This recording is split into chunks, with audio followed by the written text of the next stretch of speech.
Ma'am, step out of the vehicle now. The command cut through the humid night air, sharp and practiced, the kind that expected obedience before understanding. Red and blue lights washed over the quiet suburban street, flickering against polished car doors, reflecting in the shallow puddles left behind by a passing summer rain. Naomi Carter's hands rested calmly on the steering wheel, fingers still, breath steady, as if the chaos outside her window hadn't reached her yet. The engine hummed low, a soft vibration under her palms, grounding her in the moment. She could see them in the side mirror, two officers approaching, shoulders squared, movements deliberate, already certain of what they believed this stop would become. One of them, taller, broader, his uniform crisp under the pulsing lights, stepped closer and tapped on the glass, not hard, but firm enough to signal authority. Naomi lowered the window slowly, the electric motor whirring in contrast to the silence that had settled around them. The air that slipped inside was warm, thick, carrying the faint scent of asphalt and distant traffic. "License and registration," he said, his tone flat, eyes scanning her face briefly before moving past her, as if she were already a detail in a report he hadn't finished writing. Naomi reached into her bag without hurry, every movement controlled, intentional, her gaze steady but not confrontational. Somewhere down the block, a porch light flicked on. A curtain shifted. The world was watching, even if from a distance. The second officer circled the car, his footsteps measured, gravel crunching under his boots, the sound amplified in the quiet. Naomi handed over her license.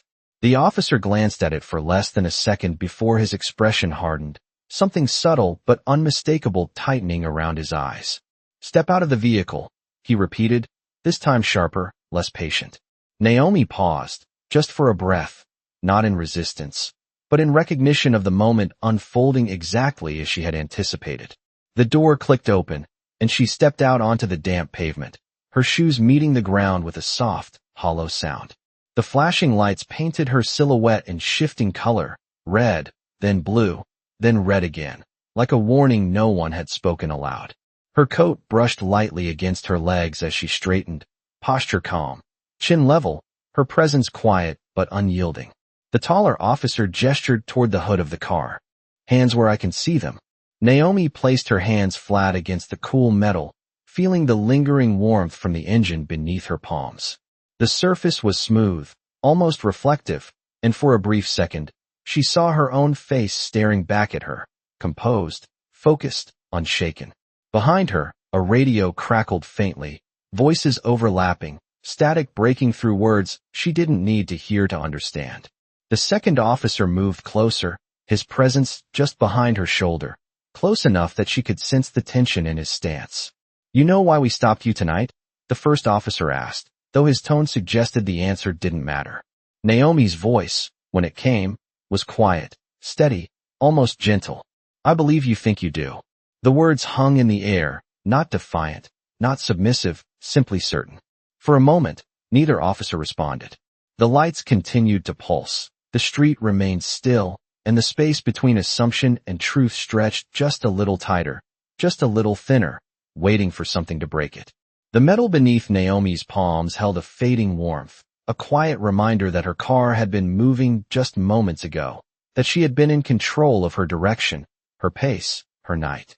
Now everything felt paused, suspended under the rhythmic pulse of red and blue light.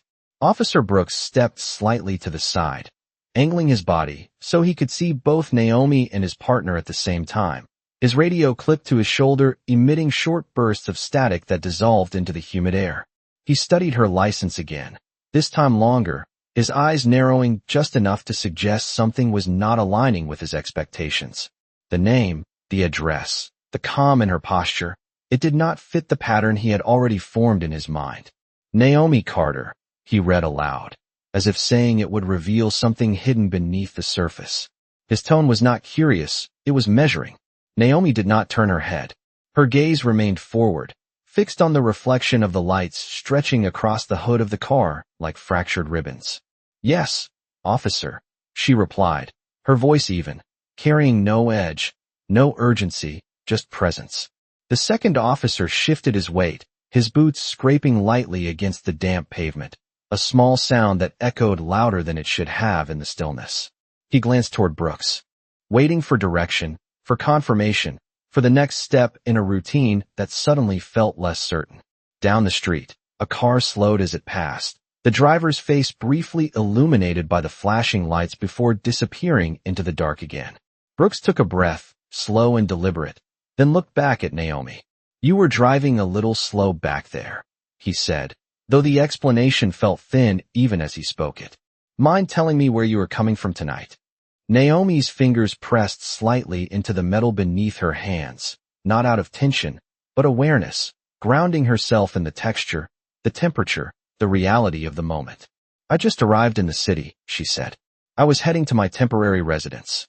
The word temporary lingered in the air, subtle but intentional. Brooks caught it, his brow tightening for a fraction of a second.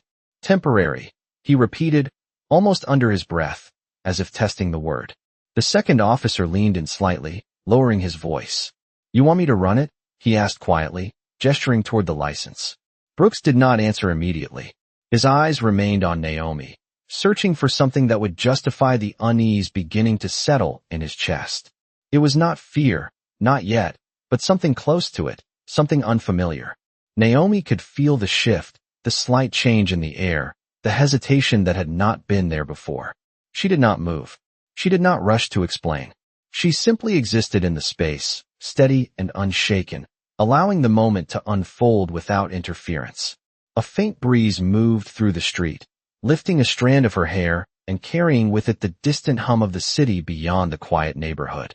Brooks finally handed the license back to his partner. "Run it," he said, his voice lower now, less certain than before. The second officer nodded and stepped away, speaking softly into his radio, the coded language blending into static and distance. Brooks remained where he was, arms resting loosely at his sides, but his posture no longer held the same rigid confidence. He looked at Naomi again, this time longer, more directly, as if seeing her for the first time instead of the assumption he had placed over her. "You seem very calm," he said, not accusing, not complimentary, just stating an observation he could not ignore. Naomi allowed herself a small breath, slow and controlled, her voice following just as steady. "Calm helps you see clearly," she said. The words were simple, but they settled into the space between them with weight. Brooks did not respond. Somewhere behind him, the radio crackled again, louder this time, a voice beginning to form through the static, pulling his attention just slightly away, just enough to mark the moment before everything changed. The radio on the second officer's shoulder crackled again, louder now, the static breaking apart into a voice that carried urgency beneath its controlled tone. "Unit 12, confirm location," the dispatcher said, each word clipped, precise, as if reading from a script that had suddenly become important. The second officer turned slightly away, pressing 2 fingers against the radio as he responded, his voice low but audible in the quiet street. "Traffic stop on Willow Creek Drive, just past Maple. Running identification now." There was a pause, not long, but long enough to be felt. The kind of pause that stretched thin across the air and made everything else seem sharper, clearer.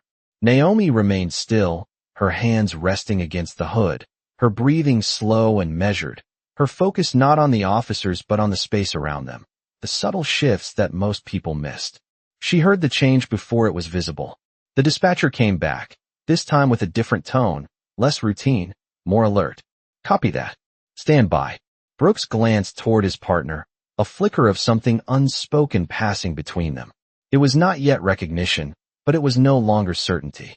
He adjusted his stance, the fabric of his uniform catching the alternating light, shadows moving across his face in uneven patterns. "What exactly brings you into the city tonight, Miss Carter?" he asked, his voice steadier than he felt, trying to anchor himself back into the structure of the stop. Naomi did not rush her answer. She let the silence sit for a moment, not as defiance, but as control. "Work," she said simply. The word was quiet, but it carried weight, settling into the space with a presence that did not match the assumption Brooks had made earlier. He nodded slowly, though the motion felt more automatic than confident. "What kind of work?" he pressed, his eyes narrowing slightly, searching again for something that would restore the balance he was used to. Naomi's reflection. In the hood shifted as the lights flickered, her face steady, composed, the kind of stillness that came from knowing more than she was saying. Public service, she replied. The phrase was broad, almost neutral, but it landed differently this time. Brooks exhaled, the sound quiet but noticeable, his attention drifting for a second toward the radio again. The second officer was listening now, his head tilted slightly, as if trying to catch every word coming through the static. Unit 12, the dispatcher's voice returned, sharper now, cutting clean through the noise. Confirm full name on the identification. The second officer looked down at the license in his hand, the small rectangle of plastic suddenly carrying more weight than it had a minute ago. Naomi Carter, he said, his voice slower this time, more deliberate, as if speaking it carefully would change what came next. Another pause followed, but this one felt heavier, pressing down on the moment. Brooks felt it in his chest, a tightening he could not quite explain. He shifted his gaze back to Naomi, studying her again, this time without the filter of assumption, noticing the details he had overlooked before, the composure, the clarity in her eyes, the absence of fear where he had expected it. The dispatcher spoke again, each word distinct, measured. Stand by for verification. The street seemed to hold its breath. Even the distant hum of traffic felt muted, as if the world had narrowed to this single exchange. Naomi's fingers relaxed slightly against the hood, her shoulders steady, her presence unchanged. She was not waiting for something to happen. She was allowing it. Brooks swallowed subtly, his confidence no longer anchored in routine, his mind beginning to piece together fragments that did not fit the narrative he had assumed. The flashing lights continued their rhythm, but now they felt different, less like control, more like exposure. Somewhere in the distance, a dog barked once, then fell silent again. The second officer lowered his hand from the radio, his expression no longer casual, his posture more rigid, as if instinct was telling him to pay closer attention. Brooks glanced at him, then back at Naomi, the question forming before he could stop it. You said you just arrived, he began, his voice quieter now, more careful. Naomi turned her head slightly, just enough to meet his eyes for the first time since stepping out of the car. The look was calm, steady, and unmistakably certain. Yes, she said. And in that single word, there was something else, something unspoken but clear, something that suggested this moment was not random, not accidental, but exactly where it was meant to be. The dispatcher's voice returned, no longer softened by static, but clear, direct, and carrying a weight that neither officer could ignore. Unit 12, confirm you are with Naomi Carter, date of birth August 17th. The second officer's eyes dropped to the license again, his fingers tightening slightly around its edges as if the plastic itself had suddenly become fragile. Affirmative, he answered, slower now, each syllable careful, deliberate. A brief silence followed, but this time it was not empty. It was full, dense, pressing into the space between them. Brooks felt it settle into his chest, an unfamiliar heaviness that made his next breath come just a fraction slower. The flashing lights reflected across Naomi's face again, red to blue to red, but her expression did not change. She remained still, her hands resting lightly against the hood, her posture unchanged, as if she had already moved past this moment while they were still trying to understand it. The dispatcher spoke again, and this time there was no mistaking the shift. Unit 12, be advised. Captain Naomi Carter is scheduled to assume command at Precinct 4 effective immediately.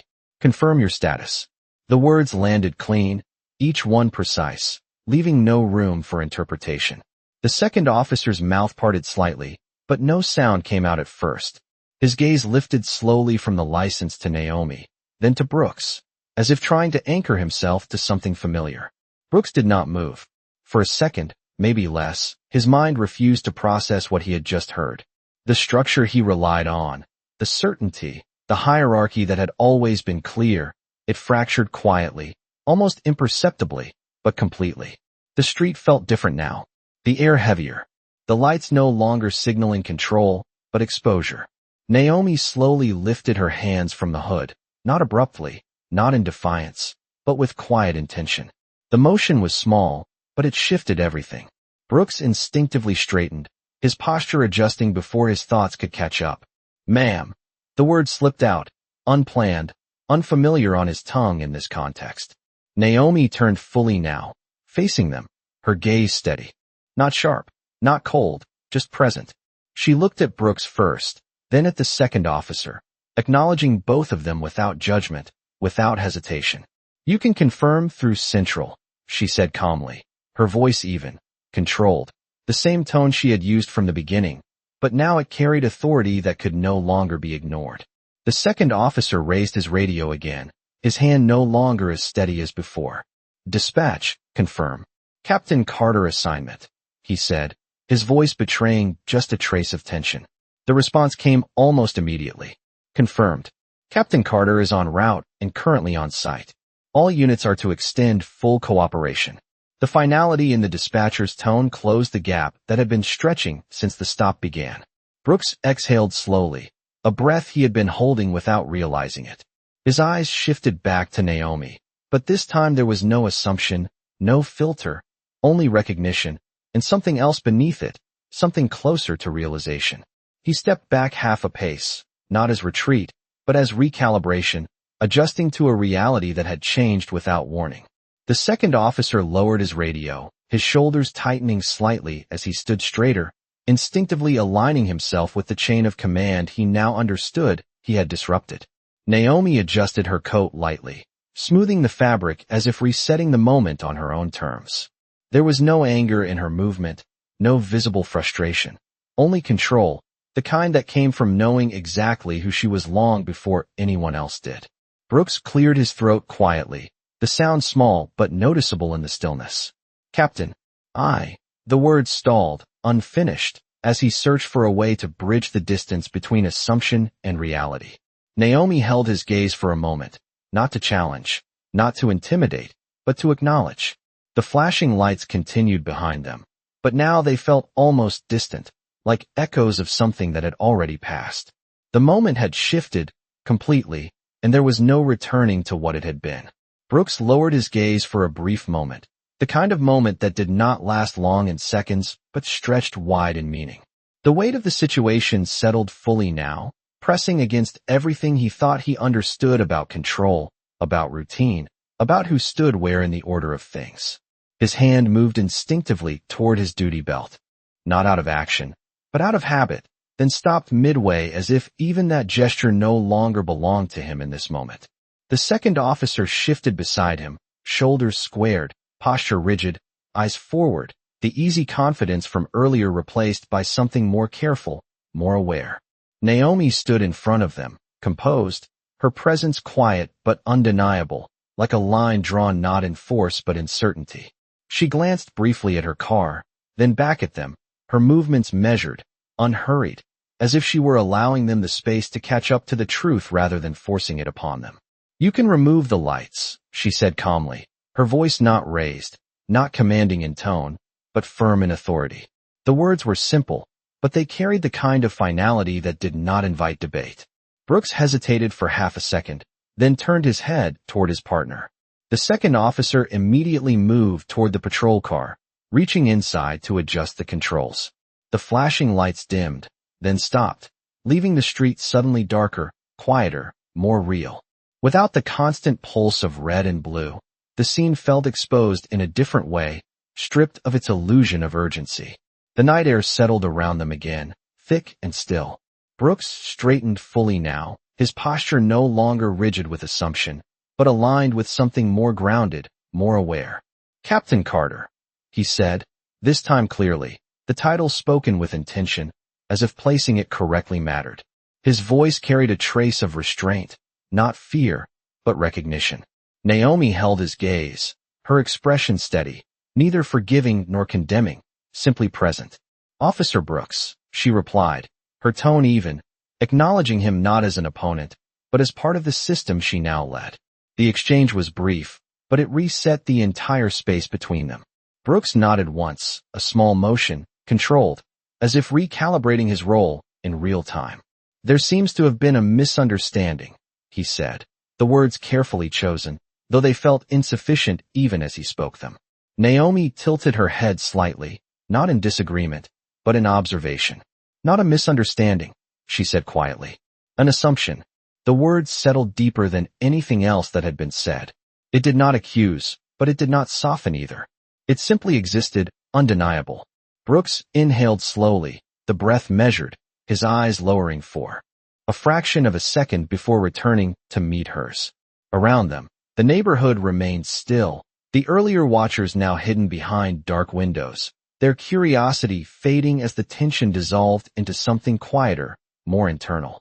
The second officer returned, standing just behind Brooks, his posture aligned, his presence more reserved. Naomi took a small step forward, closing the distance just enough to shift the dynamic again, not in dominance, but in clarity. You followed procedure, she continued, her voice steady, but there was a subtle shift now, something more reflective. But procedure without awareness can lead you to the wrong place. Brooks listened without interruption, his expression tightening slightly, not defensively, but thoughtfully, as if the words were landing somewhere deeper than surface correction. Naomi glanced briefly at the street, then back at him. Tonight could have gone differently, she added, not as a warning, but as a fact. The air between them grew still again, but this time it was not tension. It was understanding forming, slowly, quietly. Brooks nodded once more firmly now, the motion grounded. Yes, ma'am, he said, the response simple, but this time fully aligned with reality. Naomi studied him for a moment longer, then let her gaze soften just slightly, not in weakness, but in control. She turned toward her car, her movements smooth, composed, as if reclaiming the space that had been interrupted. The sound of her door opening was soft, almost quiet against the stillness of the street. And for the first time since the lights had appeared behind her, the night felt like it belonged to her again. The car door remained open for a moment, its interior light casting a soft glow onto the pavement, a quiet contrast to the darkness that had settled back over the street.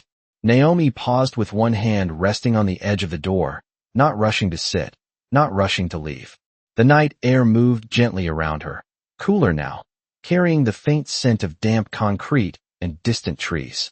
Behind her, the patrol car sat still, its engine idling low, no longer announcing its presence with flashing lights. Just another vehicle in the quiet neighborhood. Brooks stood where he was, his posture no longer rigid, but not relaxed either, caught somewhere in between as he processed the shift that had just taken place. The second officer remained a step behind.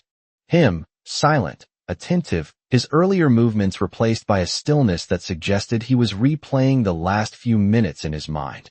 Naomi turned slightly, not fully, just enough to look back at them again. Her gaze moved from Brooks to his partner, acknowledging both without urgency, without pressure. The silence stretched, but it was no longer uncomfortable. It was reflective, the kind that allowed things to settle into place. A porch light down the street flickered off, the unseen observer retreating back into their home, the moment no longer something to watch, but something to absorb. Naomi's fingers traced lightly along the edge of the car door, a small, grounding motion, her attention shifting inward for a brief second. She had seen moments like this before, different streets, different faces, the same pattern unfolding in different forms. The details changed, but the feeling did not. The quiet before recognition. The pause after it. Brooks cleared his throat softly, the sound subtle but noticeable in the stillness. "Captain," he said, his voice lower now, stripped of the sharpness it carried earlier, replaced with something more measured. Naomi looked at him again, her expression unchanged, open but not inviting explanation, simply present. Brooks hesitated, searching for words that felt adequate, but finding none that fully matched the weight of the moment. "I will review the stop," he said finally, the statement careful, intentional, not defensive, but accountable. Naomi held his gaze for a second longer, then gave a small nod, not as approval, but as acknowledgement. "That would be appropriate," she replied, her tone even, neither warm nor cold, just steady. The second officer shifted slightly, his boots making a soft sound against the pavement, then stilled again, as if unsure whether to speak or remain silent. Naomi noticed, her eyes moving briefly toward him. "What is your name?" she asked calmly. The question caught him off guard, his shoulders tightening slightly before he answered. "Evan Miller, ma'am," he said, his voice respectful, a hint of uncertainty beneath it. Naomi nodded once, committing it to memory, not as a note, but as awareness. "Thank you, Officer Miller," she said, the words simple, but deliberate, placing him within the structure he was still adjusting to. The exchange shifted something small but meaningful, grounding the moment in clarity rather than confusion. A faint breeze passed through again, rustling the leaves of a nearby tree, the sound soft, almost distant. Naomi looked up briefly, her eyes tracing the dark outline of the branches against the night sky, then lowered her gaze back to the present. She turned back toward her car, her movements fluid, composed, and slid into the driver's seat. The interior light dimmed as the door closed, sealing the space around her in quiet. For a second, she did not start the engine. Her hands rested lightly on the steering wheel, the same position as before, but everything around it had changed. Outside, Brooks stood still, watching, not in scrutiny, but in reflection, the scene imprinting itself into his understanding in a way that routine never had. The night settled fully now, the tension gone, replaced by something quieter, deeper, something that would not leave as easily as it had come. And in that silence, the weight of what had just happened remained, not loud, not visible, but unmistakably present. The engine came to life with a low, steady hum beneath Naomi's hands, a familiar vibration that grounded her again in motion, in control, in forward direction. For a moment, she remained still, her fingers resting lightly on the steering wheel, her eyes looking ahead through the windshield where the dark road stretched quietly beyond the reach of the streetlights. In the reflection of the glass, faint and layered, she could still see the outline of the two officers standing behind her, their figures no longer defined by authority, but by something more human, more uncertain. She inhaled slowly, the breath measured, then exhaled just as evenly, releasing the last trace of tension that did not belong to her. Outside, Brooks shifted his weight slightly, his eyes fixed on the car, not as an object of control, but as a moment he could not yet step away from. The second officer, Miller, stood beside him, his posture aligned, his gaze forward, but there was a quiet change in his expression, something thoughtful, something unsettled in a way that did not feel negative, but necessary. Brooks ran a hand briefly along the back of his neck, a small, unconscious gesture, as if trying to reset himself physically to match what had already shifted mentally. The silence between them stretched, but neither man rushed to fill it. Finally, Brooks spoke, his voice lower, stripped of the certainty it once carried. "That was not routine," he said, more to himself than to Miller. Miller glanced at him, then back at the car. "No, sir," he replied quietly, the response simple, but layered with understanding. Brooks nodded once, his jaw tightening slightly, not in frustration, but in reflection. He replayed the moment in his mind, the tone of his own voice, the assumptions that had guided his actions, the certainty he had not questioned. Each detail returned clearer now, sharper, stripped of justification. He exhaled slowly, the breath longer this time. "We follow procedure," he said, his voice measured, as if testing the truth of the statement. Miller shifted again, just slightly. "Yes, sir," he answered, then hesitated for a fraction of a second before adding, "But she said something earlier." Brooks turned his head toward him, his attention narrowing. "What?" Miller looked down briefly, then back up, his expression focused. "Procedure without awareness can lead you to the wrong place." The words landed differently now, echoing in the quiet space between them. Brooks held his gaze on Miller for a moment, then looked back toward the car, his eyes tracing the outline of it under the dim streetlight. The engine continued its soft hum, steady, controlled, patient. "She was not upset," Miller added, his voice quieter, almost reflective. "Most people would have been." Brooks nodded slowly, the motion deliberate. "That is because she did not need to prove anything," he said, the realization forming as he spoke it. The statement settled into him as truth, simple but undeniable. Inside the car, Naomi adjusted her mirrors with a small, precise movement, aligning her view not just for the road ahead, but for the space behind her, where the past few minutes still lingered. She glanced once more at the officers through the rearview mirror, not to evaluate, not to judge, but to acknowledge the moment as it was, complete, finished, and already becoming something else. Her foot pressed gently on the brake, then shifted to the accelerator, the car moving forward smoothly, without hesitation. The tires rolled over the damp pavement with a soft, steady sound, carrying her away from the place where assumption had met reality. Brooks watched as the car moved down the street, its taillights glowing red for a moment before blending into the darkness beyond the intersection. He remained still, his eyes fixed on the space where the car had been, as if the absence itself held meaning. The night closed in around them again, quiet, unchanged on the surface, but different beneath it. Miller exhaled softly beside him. "What happens now?" he asked. Brooks did not answer immediately. He kept his gaze forward, his posture steady, his thoughts settling into something clearer, something more grounded than before. After a moment, he spoke, his voice calm, but carrying a new weight. "Now," he said slowly, "we learn." The word did not carry urgency or pressure, only intention. And in the stillness that followed, it felt like the first step toward something that could not be undone, but could be understood. The road ahead stretched quietly beneath Naomi's headlights, the yellow lines slipping past in steady rhythm as the city slowly unfolded around her. Buildings rose taller with each block, windows glowing softly against the night, a quiet contrast to the still neighborhood she had just left behind.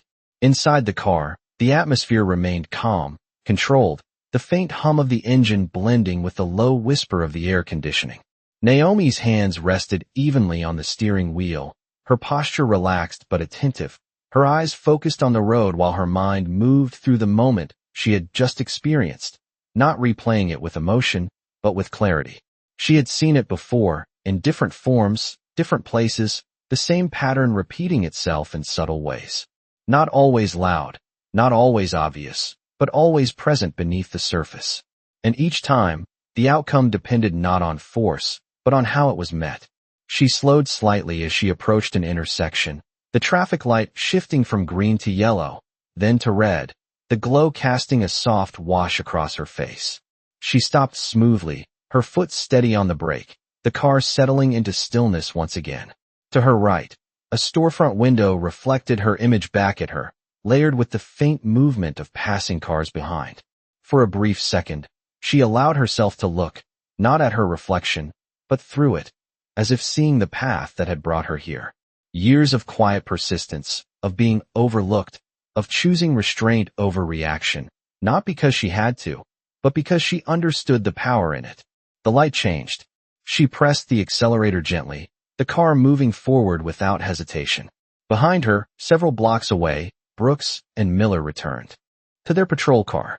The door closed with a muted sound, sealing them into a space that felt different than it had before. Brooks sat in the driver's seat, his hands resting on the wheel, but he did not start the engine immediately. The dashboard lights glowed softly, illuminating his face in a dim, steady light. Miller sat beside him, quiet, his gaze forward, but his thoughts clearly elsewhere. The silence between them was not empty. It was processing, reflection, something shifting beneath the surface that neither of them needed to name out loud. Brooks finally started the engine, the familiar vibration returning, but it did not bring back the same sense of routine.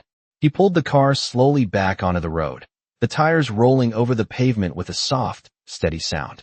For the first time in a long time, the road did not feel predictable.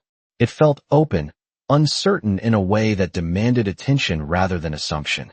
"Tomorrow," Brooks said quietly, his voice breaking the silence. "We report to briefing at 0800 hours. Miller nodded, his posture straightening slightly. "Yes, sir."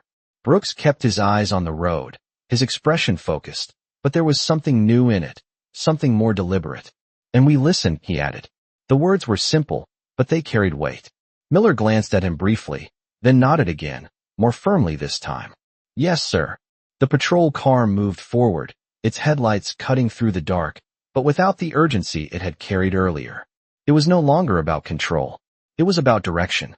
Across town, Naomi turned into the entrance of the precinct, the building rising ahead of her, its exterior lit by clean, steady lights that did not flicker, did not shift.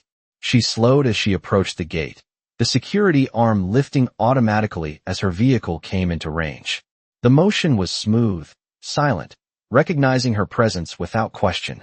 She drove into the lot and parked, the engine powering down into quiet. For a moment, She remained seated, her hands resting lightly on the wheel, her eyes forward. The night around her was still, but not empty. It carried the weight of everything that had just happened, not as something unresolved, but as something complete. Naomi stepped out of the car, the cool air meeting her again, and closed the door with a soft, controlled motion. She looked up at the building, its windows reflecting the city lights beyond, then began walking toward the entrance, her steps steady, measured. Inside, the lights were already on, the space waiting, not for someone new, but for someone ready. And as she moved forward, there was no hesitation in her stride, no doubt in her presence, only a quiet certainty that did not need to be announced to be understood.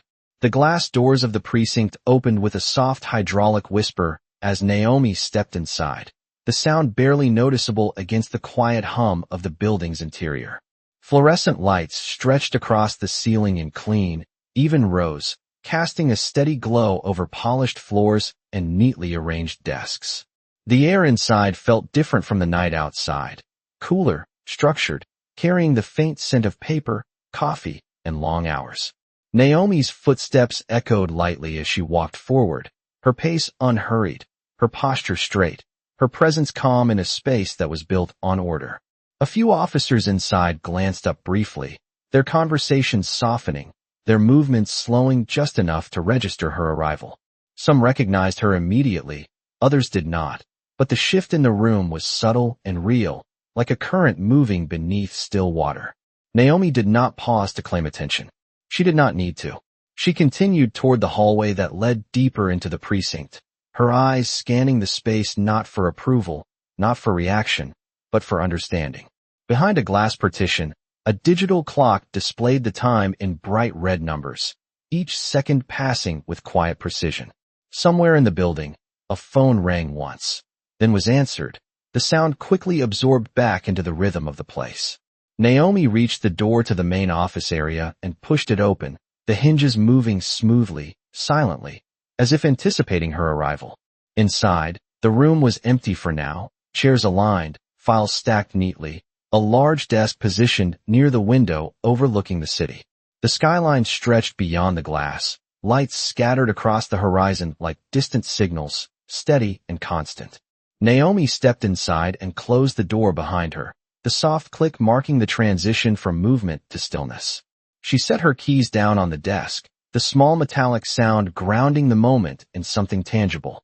For a second, she simply stood there, her hands resting lightly on the surface, her gaze moving across the room, taking in the space she now held responsibility for, not as power, but as purpose. Outside, across the city, Brooks sat in his patrol car at a red light, the glow reflecting faintly across the windshield. His hands rested on the wheel, steady now, his posture aligned, his mind no longer replaying the moment with confusion, but holding it with clarity. He exhaled slowly, the breath measured, then looked ahead as the light turned green. The car moved forward, smooth, controlled, the road opening in front of him not as something to dominate, but something to navigate.